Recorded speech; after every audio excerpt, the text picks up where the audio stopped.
기도하겠습니다. 살아계신 하나님 아버지, 이 시간 말씀 가운데 위로와 힘을 얻기를 원합니다. 어렵고 힘든 상황에서 오직 하나님만이 우리의 소망이며 피난처의 심을 믿사오니 평강 주시고 세상을 담대히 살아갈 지혜와 능력을 주시옵소서. 주님의 뜻에 합당한 모습으로 하나님의 기쁨 되기를 원합니다. 우리의 심령을 새롭게 하사 예수님 닮게 하옵소서.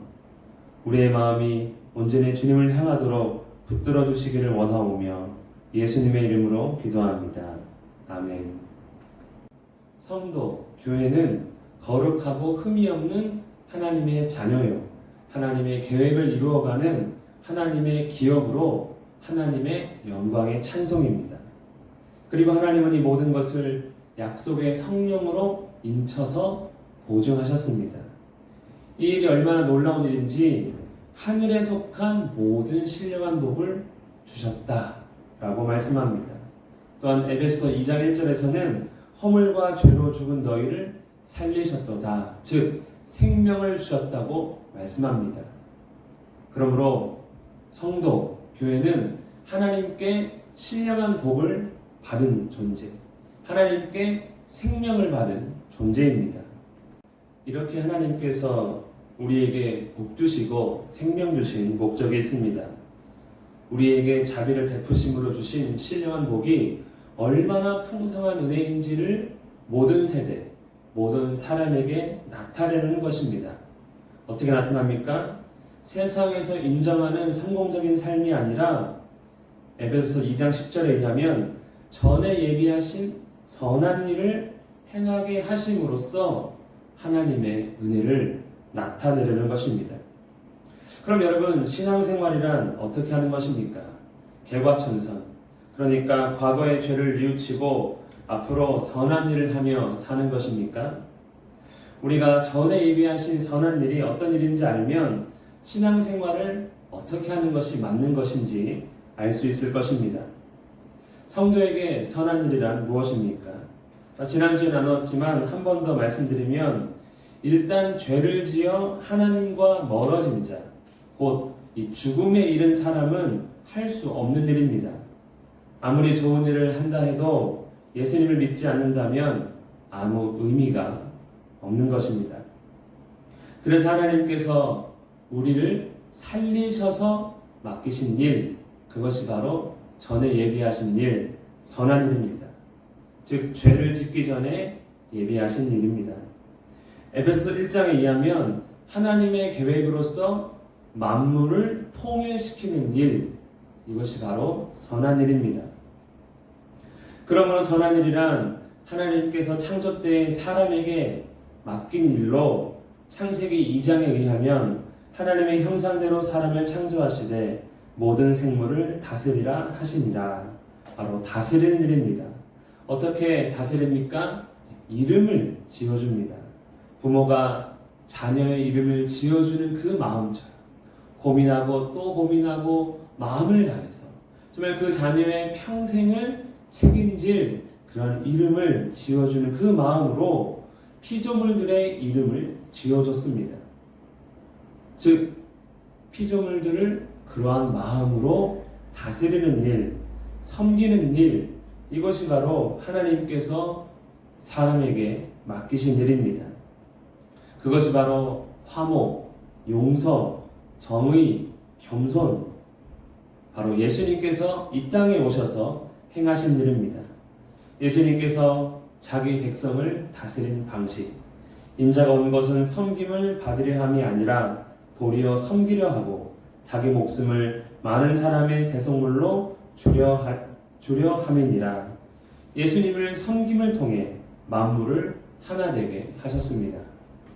이와 같이 교회된 우리도 예수님처럼 선한 일을 해야 합니다. 그럼 누구에게 선한 일을 해야 합니까? 11절부터 13절 말씀을 읽겠습니다. 그러므로 생각하라. 너희는 그때 육체로는 이방인이요 손으로 육체에 행한 할례를 받은 무리라 칭하는 자들로부터 할례를 받지 않은 무리라 칭함을 받은 자들이라. 그때 너희는 그리스도 밖에 있었고 이스라엘 나라 밖의 사람이라. 약속의 언약들에 대하여는 외인이요 세상에서 소망이 없고 하나님도 없는 자이더니 이제는 전에 멀리 있던 너희가 그리스도 예수 안에서 그리스도의 피로 가까워졌느니라. 비록 코로나 바이러스로 인해 우리가 함께 모이지 못하고 있지만 주님 안에서 한 몸 된 모든 지체들이 우리가 섬겨야 할 대상입니다. 서로 섬기고 섬김을 받는 것이지요. 그러면 우리는 교회의 지체들을 섬겨야 합니까? 13절에 그리스도 예수 안에서 그리스도의 피로 가까워졌느니라. 가까워졌기 때문에 섬겨야 합니다. 가까워졌다는 것은 무슨 의미일까요? 19절을 보면 이해가 쉽습니다.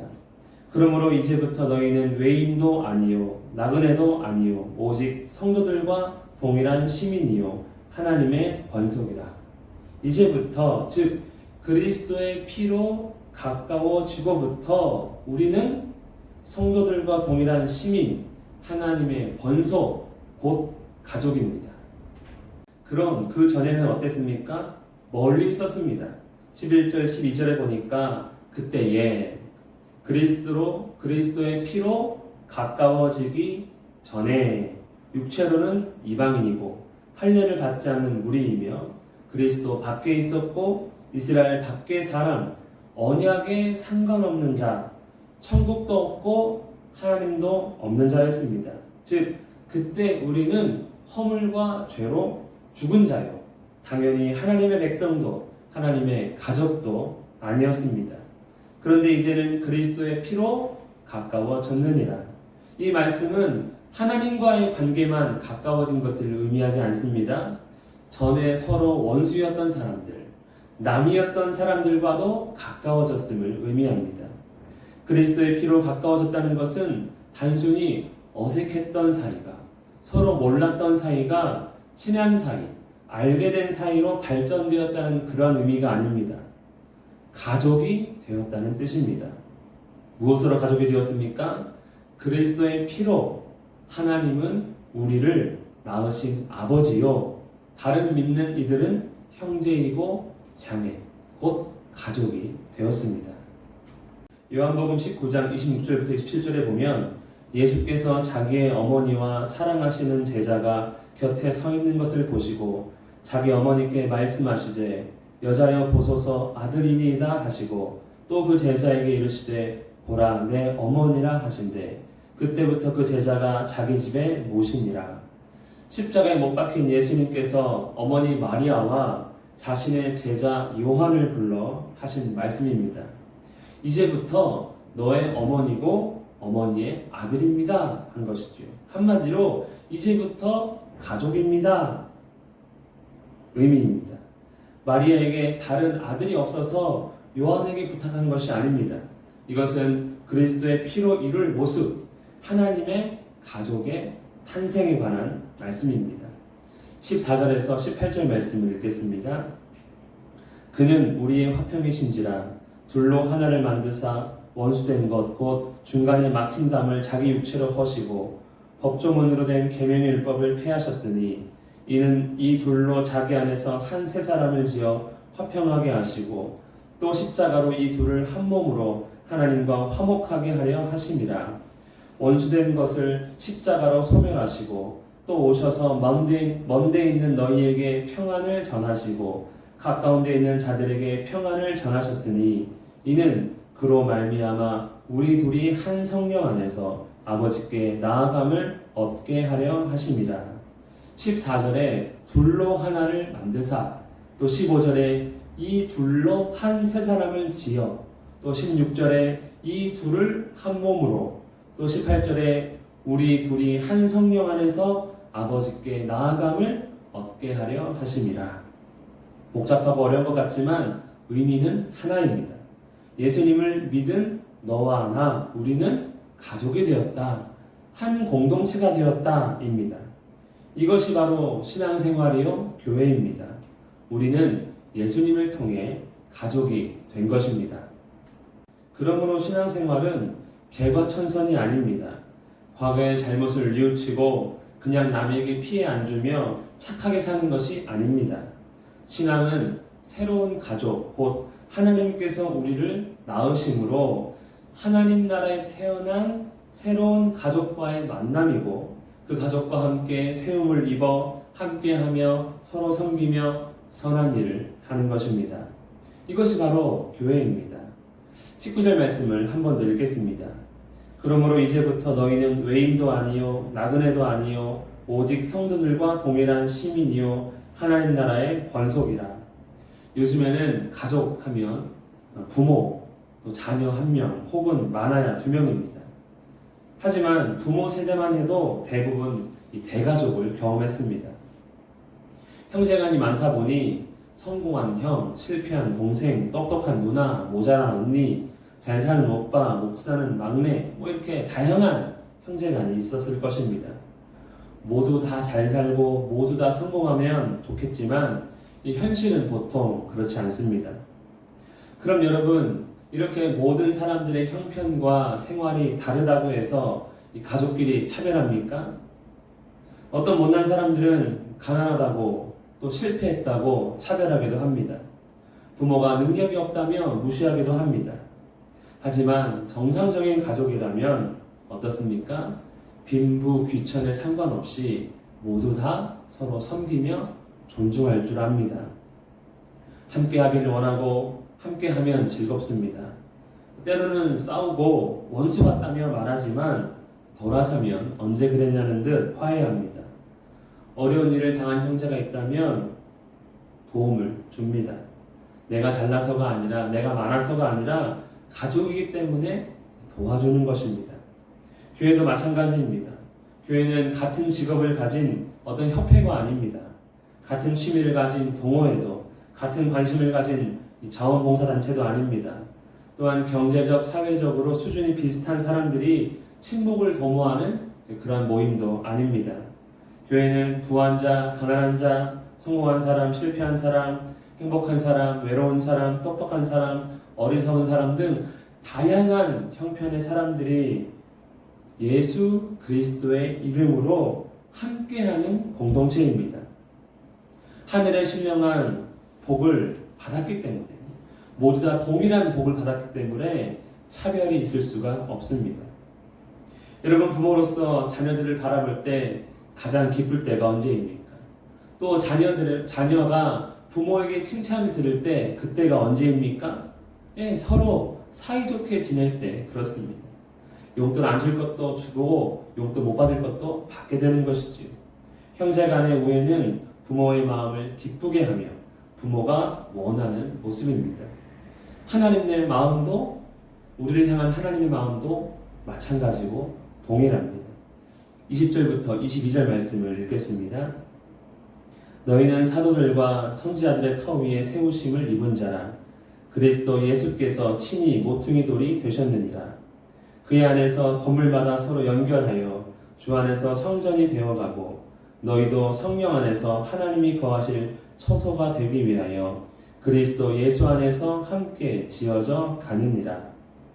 성도는, 교회는 사도와 선지자들의 수고, 곧 예수님에 대한 증인, 예언으로 예수님을 알고 믿게 되었습니다. 그로 인해 모퉁이돌 되시는 예수님 위에 이루어진 이 새로운 건물과도 같은 것입니다. 이 고대 사회에서 모퉁이돌은 잘 다듬어진 이 사각형의 커다란 돌로서 건물의 모서리에 또한 건물 전체의 기초로 삼기도 하고, 또한 형태, 모양을 결정짓고, 동시에 이 모서리돌을 통해 벽들을 기준을 삼는 가장 중요한 기초석입니다. 즉, 교회는 하나님의 아들이신 예수님을 기준으로 서로 연결되고 또 서로 세워지고 하나님과 함께 살기 위해 만들어져가는 건물 가족인데, 그냥 가족이 아니라 하늘에서 예수님과 함께 앉는 위대한 가족입니다. 그런데 교회 안에서 서로를 향한 우리의 마음과 태도는 어떻습니까? 하나님을 아버지라 함께 부르지만 형제 간의 모습은 아닙니다. 알게 모르게 상당한 벽이 있습니다. 단절되고 끊어진 부분이 많습니다. 미워합니다. 무시합니다. 미워하거나 무시하지 않아도 무심합니다. 관심을 두지 않는 것이지요. 모두가 그런 것은 아니지만 많은 사람들의 모습은 친목회나 동호회처럼 나에게 유익이 되는 사람들하고만 가까운 것처럼 보입니다. 다시 에베소서 2장 11절로 돌아갑니다. 그러므로 생각하라. 무엇을 생각합니까? 그때 하나님의 가족이 아니었지만 이제는 그리스도의 피로 가족이 된 우리를 생각해라. 그래서 예수 안에서 함께 지어져가는 우리를 생각해라 입니다. 신앙생활은 나 혼자의 개과천선이 아닙니다. 예수님의 복음으로 시작된 신앙생활은 새로운 가족과 함께하며 하나님께서 우리를 존귀하게 여겨주시는 것처럼 서로가 서로를 귀하게 여김으로 섬기는 공동체, 이것이 바로 선한 일입니다. 우리는 그리스도의 피로 가족이 되었습니다.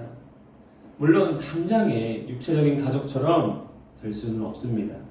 그럼에도 하나님께서 우리를 자녀 삼으신 그 은혜를 감사하며 서로를 존귀히 여기며 섬긴다면 하나님의 은혜의 그 지극히 풍성함을 모든 세대에 나타나게 될 것입니다. 어떻게 저럴 수 있냐는 것이죠. 어떻게 서로 남이었던 자들이 가족이 될 수 있느냐? 바로 우리의 섬김과 서로를 향한 사랑으로 나타나게 되는 것입니다. 그렇게 될 때 우리는 하나님의 영광의 찬송이 되기에 부족함이 없을 것입니다. 우리는 지금 코로나 바이러스로 인해 어려움을 겪고 있습니다. 또 교회로 함께하기도 힘든 상황입니다. 그러나 이럴 때일수록 서로 돌아보며 서로를 위해 기도하며 함께 견디며 함께 일어서는 우리 모두가 되기를 간절히 원합니다. 기도하겠습니다. 살아계신 하나님 아버지, 하나님께서 우리를 낳으셔서 그리스도 예수 안에서 한 가족이 되었으니 우리 주신교회 모든 성도들 서로 사랑하며 하나님의 기쁨되며 하나님의 은혜를 나타내는 우리 모두가 되게 하여 주시옵소서. 감사드리며 예수님의 이름으로 기도합니다. 아멘. 주 예수 그리스도의 은혜와 하나님의 사랑과 성령의 교통하심이 서로 섬기며 사랑하는 주신교회 모든 형제자매와 그 가정에 함께 있을지어다. 아멘.